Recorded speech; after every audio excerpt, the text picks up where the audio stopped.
The pressure mounting after voters saw two different versions of President Biden on the debate stage Thursday night. With the COVID, with dealing with everything we have to do with, look, if we finally beat Medicare. And on the rally stage in North Carolina on Friday. And I know, like millions of Americans know, when you get knocked down, you get back up. A one-day poll conducted in the hours after the debate showing 60% of voters said Biden should be replaced as the Democratic candidate. The New York Times editorial board out Friday with a blistering call for Biden to quit, writing, "The greatest public service Mr. Biden can now perform is to announce that he will not continue to run for re-election." It's Joever. It's so Joever. It's more Joever now than it's ever been before. So after Biden's abysmal performance in the recent presidential debate, the Democratic Party is in a tailspin, with some elements of the party probably representing the interests of very pissed off donors, even calling for Biden to step down.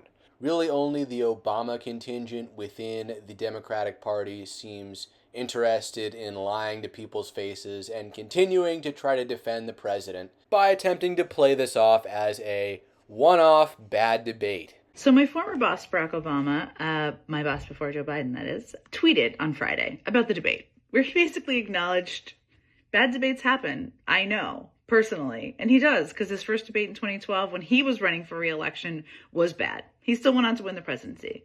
It's entirely different circumstances, but I thought the self-reference was kind of interesting. The second thing he does in this tweet is he lays out and reminds people of the choice between a guy who's been fighting for working people his whole life and a guy who's fighting for himself. That is ultimately what the election is about.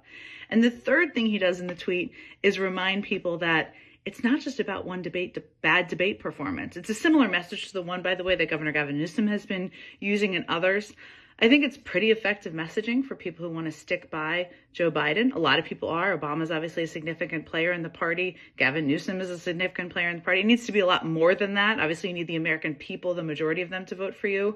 But I thought the messaging in the Obama tweet was particularly good. Acknowledging what happened, you saw it, reminding people that even he, who a lot of people still greatly admire, had a bad debate night, and reminding people what the choice is and that it's much bigger than one debate.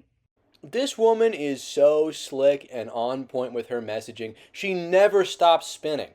No wonder they hired her to be White House press secretary, not just for her body. Haha. Anyway, this strategy, while it is the best in an abysmal situation for Democrats in terms of damage control, it still ultimately will not work because they just can't effectively continue to threaten America with the prospect of another spooky Republican presidency. I mean, the only people who are going to show up for Biden are either literal, like, turbo Kool-Aid drinkers who will just believe whatever Obama says, that, Joe Biden's still good to go, and they just believe it because Obama said it. People who know that Biden is in cognitive decline and are just fine with his handlers continuing to run this country into the ground.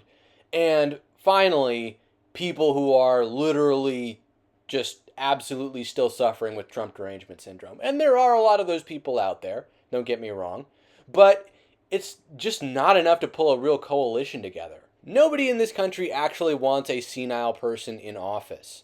So that's why people are having serious conversations about replacing Biden with someone else.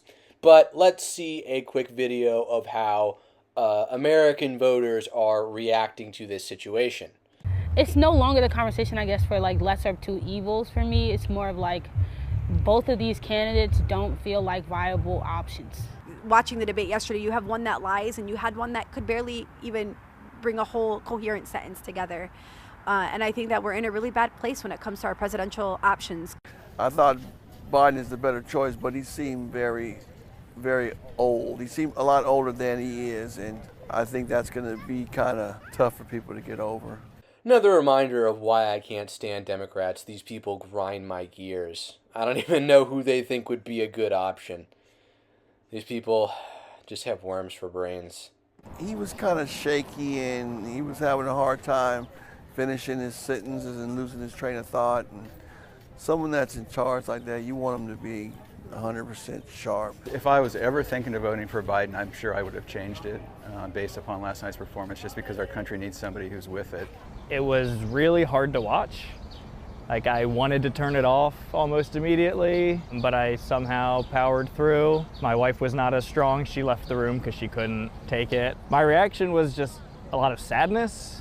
I think we have not good choices. I was hoping that Biden would do better than he did. I think what that guy's saying was common for a lot of Democrats. A lot of them probably just didn't watch it because they kind of knew what was going to happen. The jig was already up. It was in the back of all their minds. They spent the past couple of months calling us conspiracy theorists and saying that, we're just slinging mud, saying Biden's not mentally fit to be president. And then, this is just irrefutable proof. You cannot look someone straight in the face and say that this guy is good to go. That he can't even manage his own day, let alone an entire nation. So even though there were people who were shy Democrat voters who are probably going to come out and vote for Biden anyways, even though they're kind of ashamed to admit it since they know how terribly he's doing, this has probably put them even further into the closet, if not turned some of them off from voting completely. So there's just a whole lot of demoralization going on for the left right now. I knew what to expect from Trump because he's been that way as long as he's been in politics. Last night was an indication of how far removed our elected officials and our candidates are from the general public. If anything, that is what the debate yesterday underscored. I really didn't feel there was a need to watch the debate. At this point, you're not going to really sway anyone's mind. It's the race to the bottom all over again. Last night was the mummy versus the dummy. So, for those who tuned in, it kind of was a waste of time as far as I'm concerned. The mummy versus the dummy. And there you have it. You know what really grinds my gears about Democrats is just their obstinacy. These are just the most blind people you've ever seen. They're so blinded by their hatred of Orange Man and their ignorant, stupid fear of right-wing mobs, of racist MAGA Trump supporters, and abortion rights getting taken away, that they're just literally willing to destroy this country. We're literally willing to support someone who throws our borders wide open, homeless people roaming all up and down major cities, inflation through the roof, can't even a serious housing crisis. The Democratic Party will never address real issues because they are the party of killing this country through death by 1,000 cuts. I'm tired of dealing with them. I'm tired of dealing with Democrats. I'm tired of seeing what the left is doing to this country. I'm tired of hearing their excuses and justifications for what is objectively inexcusable and unjustifiable behavior. I hate their vision for this country. I hate how obstinate they are. I just hate how they're so eager and willing to totally deny reality until it's just this in their face. And they're still never, ever, ever going to realize that they're the problem. They can't think that. They're incapable of thinking that. But that shouldn't come as much of a surprise when your average Dem voter has a seared conscience like this woman. What you would say if you decided that you felt more like a boy? What would you come tell me? I would tell you, Mommy, can we go shopping for boy clothes? And what would I say? Of course. Now, what if your friend told you that I know you've known me my whole life as a girl, but I feel like a boy, so I'm probably going to cut my hair short and I'm going to start wearing boy clothing. What would you say to them? Me? Yeah, what would you say? Nice and loud so I can... You can do anything. And I... What else would you say to them if they said that they were nervous?